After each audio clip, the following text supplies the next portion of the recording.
Back with the market right here, Neeti. Now, let me just revisit what the market has settled in at because we started off quite okay. 0.5% higher is where we're currently at, 115 points up in the green.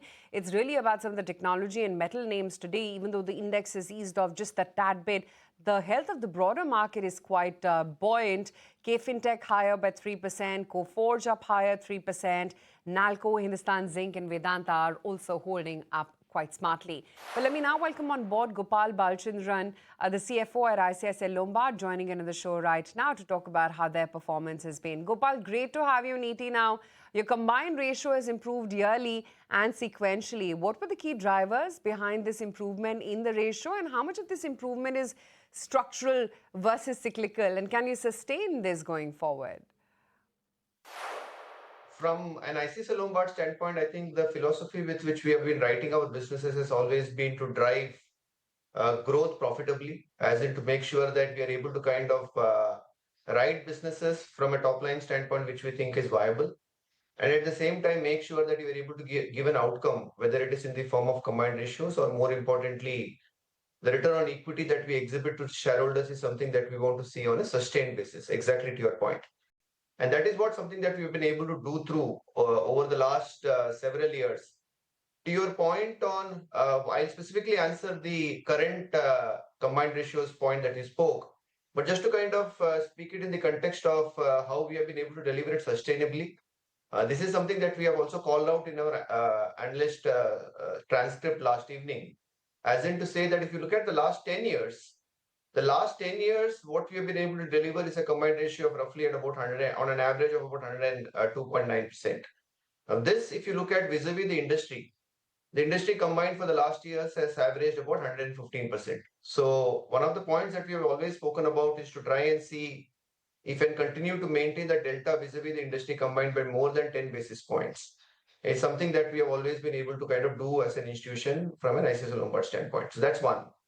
The second, on the ROE point that I spoke, again, if you look at the last 10-year average, our ROE the last 10 years would have kind of delivered roughly about 19% returns.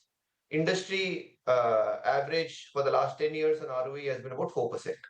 So again, we have had a huge outperformance, and that is also reflective of, now coming back to the specific question that you asked, for this particular year as well, the whole thought process is to try and see how we can kind of keep improving our combined. Right. The other thing I wanted to talk about is the investment income, which has come in below estimates. Was this driven by market volatility, asset allocation, or any one-offs? And should we expect a equity recovery in Q1 of FY27? I think for us, while I responded earlier in the context of insurance operations, which is reflective in the combined numbers, I think for us equally what we are very, very happy about from an ICICI Lombard standpoint is the fact that we have been able to consistently deliver returns on the investment book. Again, I will kind of keep it to, let's say, long-term averages. Again, the same 10-year horizon is what I would speak about. On a 10-year basis, again, if you look at the average realized return that we have been able to deliver as an organization has been roughly at about 8.7% or thereabout. So there again, I think what we have been able to consistently deliver is returns of managing the overall investment book quite efficiently. And that's what is reflected in the long-term averages. Coming back to the specific, for the period under consideration, I think obviously Q4 has exhibited a bit of volatility. And for us, we do invest both in debt securities as well as equities as an asset class. And we have seen what markets had experienced, particularly in Q4. And which is why, insofar as our investment income is concerned, while we would not have been able to realize as much of capital gains as what one would have normally expected given the market volatility. But what we are very, very excited with is the fact that if you look at the realized return that we have been able to get even for the current year gone by, our realized return actually has kind of gone up on an year-on-year basis. So hence, I think we are very happy with the way how the investment assets has played out.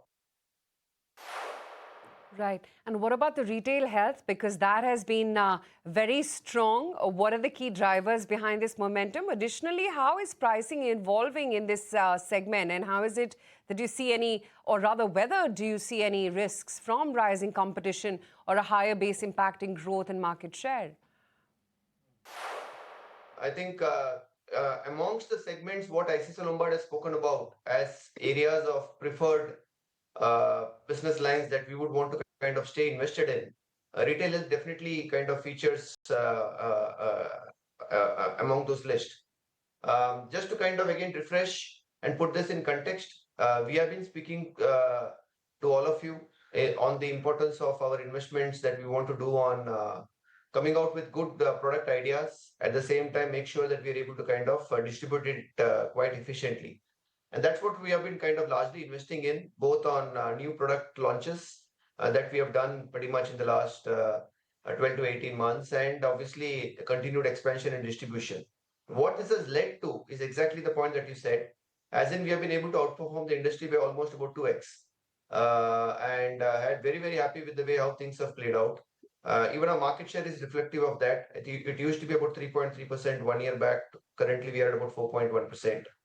So very happy with the way how things have played out. The good part for us is it's not just about gaining market share, but more importantly, I think the quality of the book that we have been able to underwrite is also reflective of the loss ratio outcomes. I think even in the past quarters, we did speak about on retail health, the loss ratio range that we are comfortable writing is between 65 to 70%.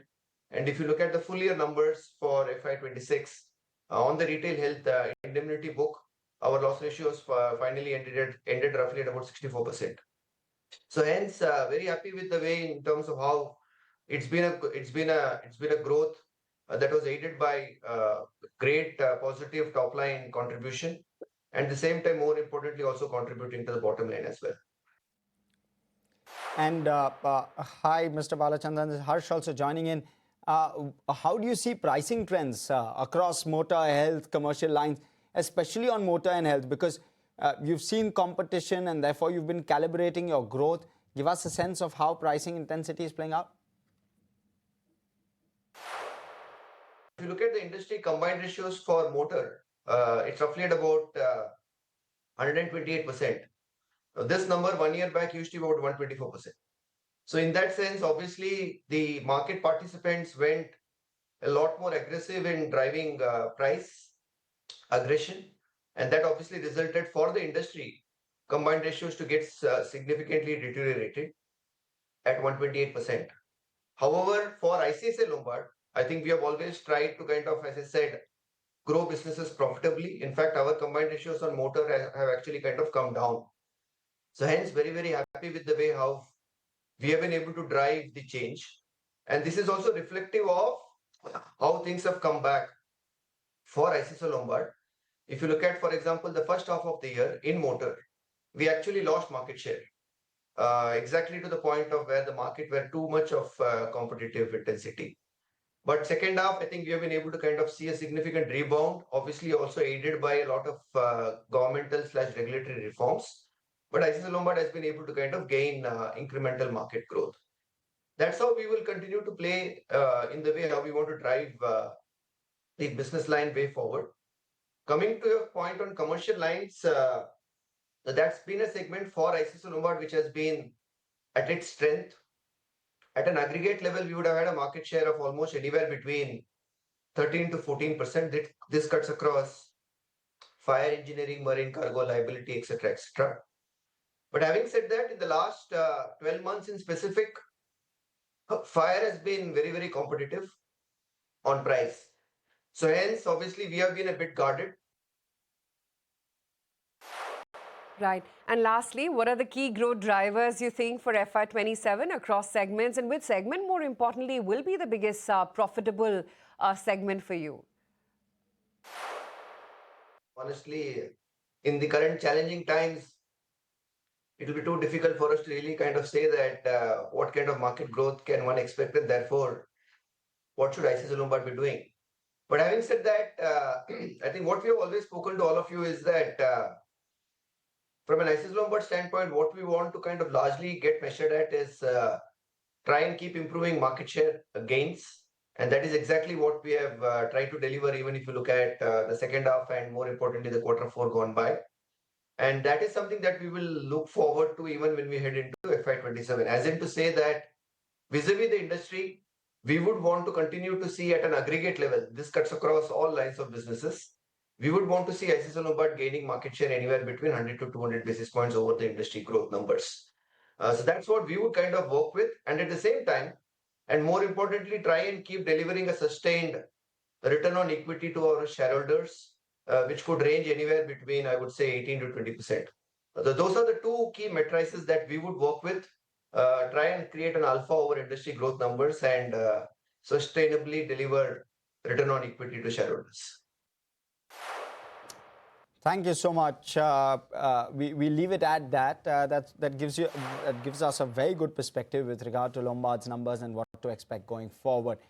But what we'll do is slip into a very short break. On the other side, we'll quickly start to understand what the trends with regard to the F&O space look like and what are they really indicating with regard to our markets. Stay with us.